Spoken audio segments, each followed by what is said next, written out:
about 50 people who boycott this state address of Prime Minister because they talk about their human rights. Yes. What do you think about the answer that was given by President Biden and by Prime Minister?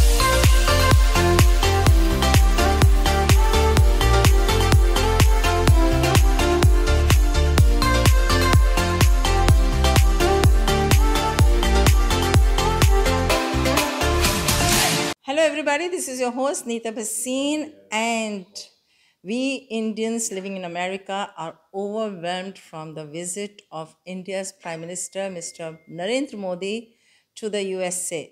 That's right, his 3 days US state visit was overwhelming for every Indian living in America. Not only that, I would say that for every Indian living anywhere in the world. Let's meet Congressman Frank Pallone and our Consul General of India, New York, Mr. Randhir Jaiswal, and to know more about from them, what do they think about our Prime Minister Narendra Modi's visit to the USA. So I'm with a very dear friend of India and mine, Congressman Frank Pallone, and I had an opportunity to go to India with him in 2001, and we are just catching up on some great time we spent. Tell me about the Prime Minister Modi's visit this time. Yes. How this visit was different than his visit in the past and our other Prime Minister's visit in the USA. Well, I think this was different in many ways, but I think the most important was the defense-security relationship. In other words, a lot of times in the past we would talk about economic ties, about the importance of democracy, rule of law, shared values.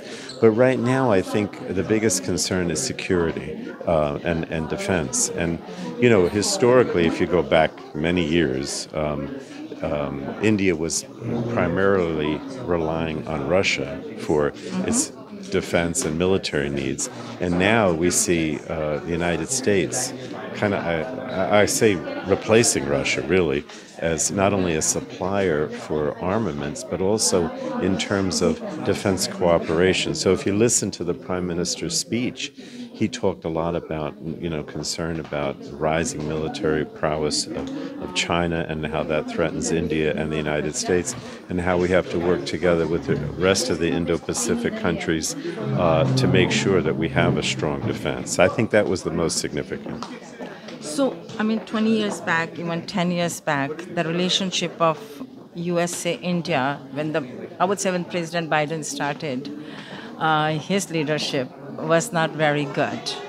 Well, he was, President Biden, remember, was the chair of the Senate Foreign Relations Committee for a long time. And I think that he increasingly recognized now as the president, the importance of the India-U.S. relationship on every level, but again, primarily from a strategic defense point of view. These things are obvious, right? But think about it. The Indian Ocean and the navies are so important, right? Because this is an area where China is trying to build up their navy and have more of a presence in the Indian Ocean, and that's a challenge to both the United States and India, and also that we want to keep the seas open for free shipping and international, and not have it closed off because China decides that they want to dominate certain areas. I'm sorry I keep talking about the defense issue, but it really is the most important right now. You are a very dear friend of India, and you have always been there for Indian community living in America. I think you're very few friends of India, and about 50 people who boycott this state address of Prime Minister because they talk about their human rights. Yes. What do you think about the answer that was given by President Biden and by Prime Minister Modi? Well, I think it's difficult because, as you know, India is very diverse, right? And so you can pick out, certain regions or certain areas and say, okay, the problems with religious divisions or ethnic divisions are still there. There's no question, right? We know that. But that's just because I don't want to put a rationale on it, but I just think that because of the size of the country and diversity, there always are going to be incidents where you have, these kind of cultural or ethnic wars, if you will.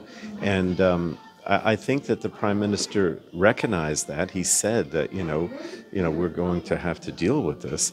But I think people don't understand that there are remote areas where these clashes continue on a daily basis, and it's not an easy thing to deal with. India-US relationship today, as defined by both leaders, Prime Minister Modi and President Biden, is the most defining, most consequential partnership of the 21st century. It is showing itself, expressing itself in various ways. Climate change action that we are doing together, in women-led development that we are doing together, in semiconductor partnership, in quantum computing, in the new initiative on ISET, that is the initiative of critical and emerging technologies that we are doing together, our Quad partnership, what we are doing in the Indo-Pacific for greater good. So this is a world in itself. It's a very expansive partnership. We've come to understanding. India has joined the Artemis Accord. We have come to an understanding to do more on the space side, bringing our startups, bringing our private sector together. A lot more will happen on the knowledge economy side, on knowledge partnership side, university and university connect, research there and research here connect, businesses, everything is poised to grow to a much higher level. So I see that this visit has given a boost and told the world at large that this relationship has transformed itself. And the Indian American community, the diaspora, is a very important pillar, and we count on your support on projects such as Nazrana to bring India and the United States together. Absolutely. I think when he, after the speech in the House of Representatives in Capitol Hill, there was a line of congressmen and senators who wanted his autograph, and they were not like, young senators or congressmen. They are like legends. And they wanted to have his autograph and photograph. How did you feel? I was very overwhelmed. Well, I also had the same feeling. So many people, congressmen, senators, who very graciously invited a Prime Minister after the speech, reaching out for an autograph, for a selfie, for a chat. That shows the kind of leadership Prime Minister Modi today exudes, the kind of leadership that we have in India today, the confidence that is there in the country, the confidence that we and our partners have in Prime Minister's leadership.